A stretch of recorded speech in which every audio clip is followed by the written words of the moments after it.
আসসালামু আলাইকুম। বননগরের পক্ষ থেকে আমি রাজীব আপনাদের সবাইকে আবার আন্তরিকভাবে প্রীতীয় শুভেচ্ছা জানাচ্ছি। আমরা এখন আমাদের গোলমতি প্লটে রয়েছি। এটা আমাদের গোলমতি আমের প্লট।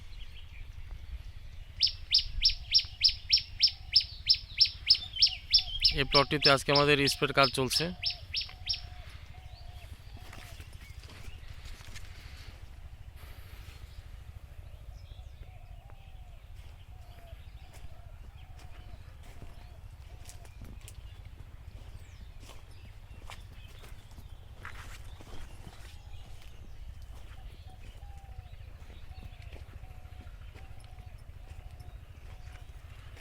এটা দেখতে পাচ্ছেন আমাদের মুস্তাফিজুর ভাই খুব সুন্দরভাবে স্প্রে করছে।